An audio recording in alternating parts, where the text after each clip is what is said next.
So in this video, I'm going to define what a lower middle market business is and what types of buyers you will likely cross if you are in a lower middle market business. So the lower middle market is often described as about $2 million in earnings up to about, well, really $10 million of earnings. And there's going to be different players in these different gaps. So the three types of buyers we're going to talk about are entrepreneurial owners, and these can be holding companies or high net worth individuals. There's going to be private equity, which are like professional fund investors. And then lastly will be search funds, which are a subset of private equity, but unique on their own. So the first kind of buyer, what I call the entrepreneurial buyers, these are often business owners already themselves, like us here at Saddlehorn, who are buying multiple businesses, or perhaps they are people who've sold businesses and are getting into new ones. Entrepreneurial buyers are probably a lot like you.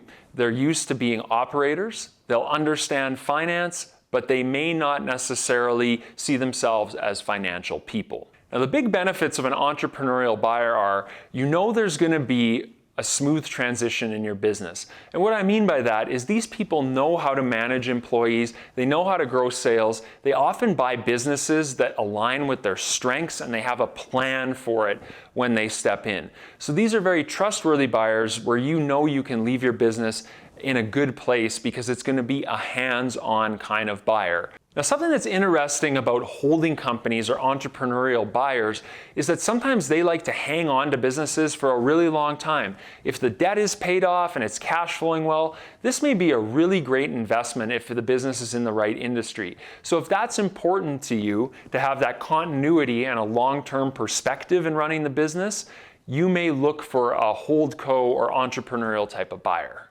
The last thing with an entrepreneurial buyer is, just because the person buying the business has experience running businesses, they may not actually be in your position if you're a really active owner-operator. They still may put management in there, but they're going to be looking after the investment differently because it's their money in there, which is different than private equity that we'll talk about next. The second type of buyer is private equity, and there's a lot of business owners that have questions that usually start with, what is private equity? So let's define that first.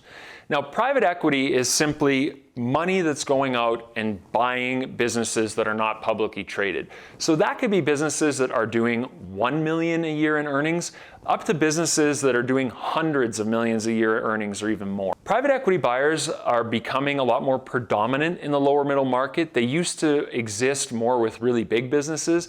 Now, if you have a business that's doing $2 million a year in earnings, you'll probably get private equity interest. There's different types of private equity buyers out there. The kind we'll focus on in this video are private equity funds. So what a private equity fund is, and it's a very common structure, is there'll be partners that have gotten together and raised a bunch of money from outside investors. There'll be some parameters set about how this money can be invested, but ultimately those general partners that have raised money from the limited partners, the investors, get to decide where the money goes. And their sole job is to make money back for those investors. So they often focus on efficiency in a business. They will bring in somebody to management to manage it, or they will want you to stick around in management the way they want it managed. And that's where it can get really interesting with private equity. Now, if you're a business that's doing $6 or $7 million a year in profits, well, that's going to be a different type of business than one that's doing $2 million a year. Often the business that's doing $2 to $5 million a year, that type of owner generally we see wants to retire and move on. So private equity would actually have you sticking around the business even longer, working for the people that bought it. And that's something that not a lot of business owners like. Now, on the flip side, to be perfectly fair, private equity funds have hundreds of millions of dollars. They can outpay a lot of other types of buyers. So if you want the biggest payday, it's very possible that private equity could be that type of buyer unless you sell to a competitor of yours, which is a unique situation. Now, one thing that's interesting with private equity funds is they have to make return on their investment. In fact, those investors that they've raised money from, they are going to sometimes set up that fund to demand that the money is returned within a 5 to 10 year window, depending where in the life cycle of the fund they buy the business. So with that, you can almost be guaranteed that a private equity buyer, they're going to sell your business again in the future. So if that doesn't appeal to you, private equity may not be appealing to you. On the other hand, if you're going to keep a chunk of the business as equity, roll it over into its new form, you may really like having a private equity buyer come in because they're highly, highly incentivized to optimize that business, grow it, and sell it again when the debt is paid off or near paid off in that 5 to 10 year window that's in there. They may be a really good fit if you want what's called a second bite of the apple. Now, the last type of buyer we're going to touch on here are called search funds. They're a relatively new thing, but if you're at the smaller end of the lower middle market, meaning you do $1, $2, $3 million a year in profits, you'll probably get some interest in search funds. Now, a true search fund is going to have the following characteristics. The person running the search fund is often young. They're looking for their first business to run.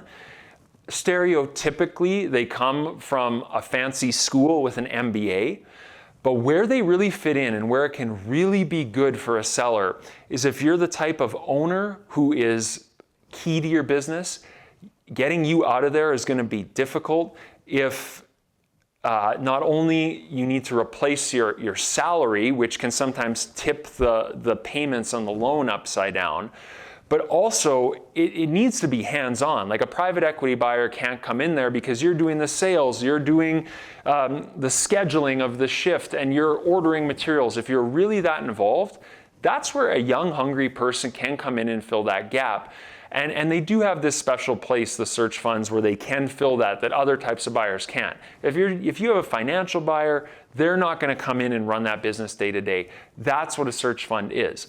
Now, the makeup of a search fund is not that different from the private equity buyer I described because they are a form of private equity. They're just a lot smaller. So that young person that's coming in to run your business, typically young people don't have millions of dollars kicking around to buy businesses. They're going to go raise from probably a dozen different investors, small amounts.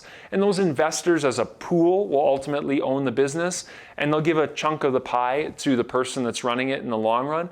And their goal will be to grow that business and likely sell it in 5 to 7 years, much like a private equity buyer would, because they need to make money on their investment. So that's a key difference.